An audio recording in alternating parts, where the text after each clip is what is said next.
بسم اللہ الرحمن الرحیم۔ حضرت عمر بن عوف مدنی رضی اللہ تعالی عنہ سے روایت ہے کہ رحمت دو عالم صلی اللہ علیہ وسلم نے فرمایا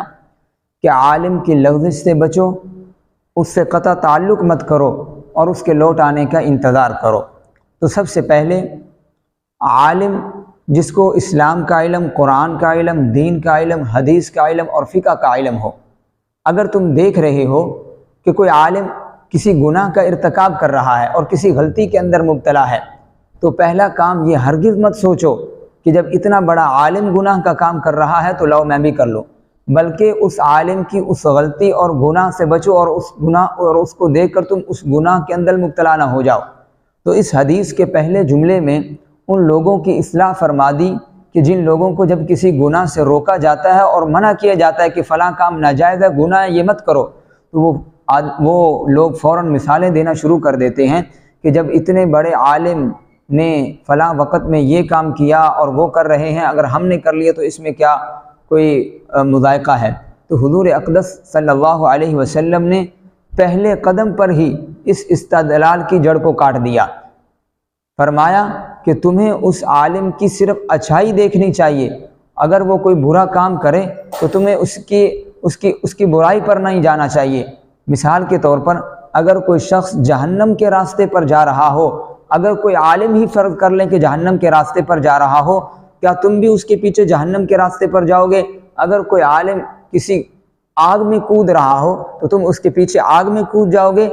تم ہرگز ایسا نہیں کرو گے۔ تو پھر کیا وجہ ہے کہ تم گناہ کے اندر جو ہے وہ اس کی اتباع کر رہے ہو؟ تو اسی وجہ سے علماء کرام نے فرمایا کہ وہ عالم جو سچا صحیح معنی میں عالم ہو، اس کا فتویٰ تو معتبر ہے، اس کا زبان سے دیا ہوا مسئلہ تو معتبر ہے، اس کا عمل معتبر ہونا ضروری نہیں ہے۔ اگر وہ کوئی غلط کام کر رہا ہے تو اس سے پوچھو یہ کام جائز ہے یا ناجائز ہے۔ اگر وہ یقیناً وہ کسی غلط کام کا ارتکاب کر رہا ہو تو وہ یقیناً یہی کہے گا کہ یہ کام غلط ہے۔ تو اس لیے اس کے بتائے ہوئے مسئلے کی اتباع کرو، اس کے عمل کی اتباع مت کرو۔ لہذا یہ کہنا کہ فلاں کام جب اتنے بڑے بڑے علماء کر رہے ہیں تو لاؤ میں بھی کر لوں، تو یہ استدلال جو ہے وہ درست نہیں ہے۔ اس کی مثال ایسی ہے جیسے کوئی شخص، میں نے کہا اتنے بڑے بڑے لوگ اگر آگ میں کود رہے ہیں تو اگر کوئی کہتے لاؤ میں بھی آگ میں کود جاؤں، تو جس طرح یہ طرز استدلال درست نہیں ہے۔ اس لیے اگر کوئی عالم کسی گناہ کے اندر یا کسی غلطی کے اندر مبتلا ہے تو خود وہ عمل کر کے، گناہ کر کے، غلطی کر کے فلاں عالم کی مثال دے دینا کہ وہ فلاں عالم کر رہا ہے، تو یہ جو ہے یہ درست نہیں ہے، یہ طرز استدلال غلط ہے۔ اس لیے حضور اقدس صلی اللہ علیہ وسلم نے فرمایا کہ عالم کی لغزش سے بچو، یعنی اس کی لغزش کی اتباع مت کرو۔ بعض لوگ دوسری غلطی یہ کرتے ہیں، جب وہ کسی عالم کو غلطی میں یا کسی گناہ میں مبتلا دیکھتے ہیں تو اس سے فوراً قطع تعلق کر لیتے ہیں، اس سے بدگمان ہو کر بیٹھ جاتے ہیں، اور بعض اوقات تو ان کو بدنام کرنا شروع کر دیتے ہیں کہ فلاں عالم، مولوی یہ تو ہوتے ہی ایسے ہیں، اور ان کے ساتھ توہین کرنا شروع کر دیتے ہیں۔ تو اس حدیث کے دوسرے جملے میں حضور اقدس صلی اللہ علیہ وسلم نے اس کی بھی تردید فرمائی ہے کہ اگر کوئی عالم گناہ کا کام کر رہا ہے تو اس کی وجہ سے اس سے قطع تعلق مت کرو، اس لیے کہ تو وہ بھی تمہاری طرح انسان ہے، جو گوشت پوست تمہاری ہڈیوں پر ہے وہ اس کی ہڈیوں پر ہے، وہ کوئی آسمان سے اترا ہوا فرشتہ نہیں ہے۔ جو تمہارے دل میں جذبات پیدا ہوتے ہیں اسی طرح اس کے دل میں بھی وہی جذبات پیدا ہوتے ہیں۔ تو اگر شیطان تمہارے پیچھے لگا ہے تو شیطان اس کے پیچھے بھی لگا ہوا ہے، تو یہ حالات سے وہ گزر رہا ہے، آپ بھی انہی حالات سے گزر رہے ہیں۔ تو لہٰذا تم نے یہ کہاں سے سمجھ لیا کہ وہ گناہوں سے معصوم ہے، اس سے کوئی گناہ سرزد نہیں ہوتا اور اس سے کبھی کوئی غلطی نہیں ہوتی؟ اس لیے کہ جب کوئی انسان ہے، کوئی بشری تقاضے سے کبھی کسی عالم سے کوئی غلطی ہو بھی جاتی ہے تو اس سے بدگمان نہیں ہونا چاہیے۔ یہ بدگمانی جو ہے یہ صحیح نہیں ہے۔ اس لیے حضور اقدس صلی اللہ علیہ وسلم نے فرمایا کہ اگر تم کسی عالم کو کسی گناہ کا ارتکاب کرتے ہوئے دیکھتے ہو یا کسی غلطی میں مبتلا دیکھتے ہو تو اس سے جو ہے آپ نے فوراً قطع تعلق نہیں ہونا، کیونکہ اس کے پاس علم تو پہلے سے موجود ہے، بلکہ تم اس کے لوٹ آنے کا انتظار کرو، اس لیے کہ علم صحیح تو اس کے پاس موجود ہے، امید ہے کہ انشاءاللہ وہ کسی وقت بھی لوٹ آئے گا۔ اور بلکہ تمہیں تو علماء کے حق میں دعا کرنی چاہیے، اس لیے کہ اگر کوئی اللہ تعالیٰ یہ دین کے حامل ہیں، یہ دین کے علوم کا جو ہے وہ ایک ذریعہ ہے، اللہ تعالیٰ یہ فلاں گناہ میں، فلاں مصیبت میں پڑے ہوئے ہیں، اللہ ان کو اس مصیبت سے نکال دیجئے، تو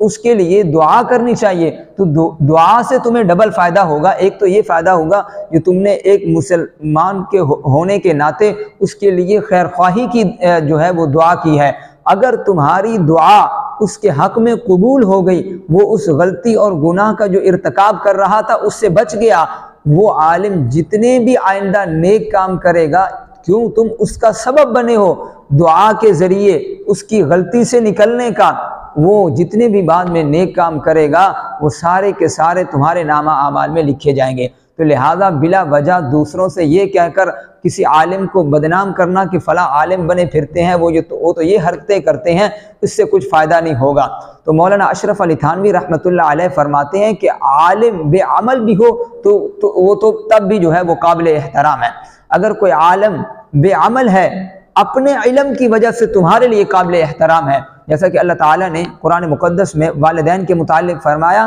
وَإِن جَاهَدَاكَ عَلَىٰ أَن تُشْرِكَ بِي مَا لَيْسَ لَكَ بِهِ عِلْمٌ فَلَا تُطِعْهُمَا وَصَاحِبْهُمَا فِي الدُّنْيَا مَعْرُوفًا۔ اگر والدین مشرک اور کافر ہوں، یعنی کفر اور شرک میں تم ان کی بات نہ مانو، لیکن دنیا کے اندر ان کے ساتھ نیک سلوک کرو، اس لیے کہ اللہ تعالیٰ کی طرف سے ماں باپ ہونے کا جو شرف حاصل ہے وہ بذات خود قابل تکریم اور قابل تعظیم ہے۔ تو ان کے حق میں دعا کرو، اللہ ان کو نیک عمل کی توفیق عطا فرما، یہ نہیں کہ ان سے بدگمان ہو کر بیٹھ جاؤ اور ان کی نافرمانی کرنا شروع کر دو۔ تو لہٰذا یہ پروپوگنڈا کرنا کہ علماء کو بدنام کرتے پھرنا کہ آج کل میاں یہ علماء ہوتے ہی ایسے ہیں، آج کل کا علماء کو تو یہ حال ہے، تو یہ موجودہ دور کا ایک فیشن بن چکا ہے۔ جو لوگ بے دین ہیں ان کا تو یہ طرز عمل ہے، تو وہ ان کو تو معلوم ہے کہ جب یہ مولوی اور علماء کو بدنام نہیں کریں گے اس وقت تک ہم اس قوم کو گمراہ نہیں کر سکتے۔ تو جب علماء سے ان کا رشتہ توڑ دیں گے تو پھر یہ لوگ ہمارے رحم و کرم پر ہوں گے،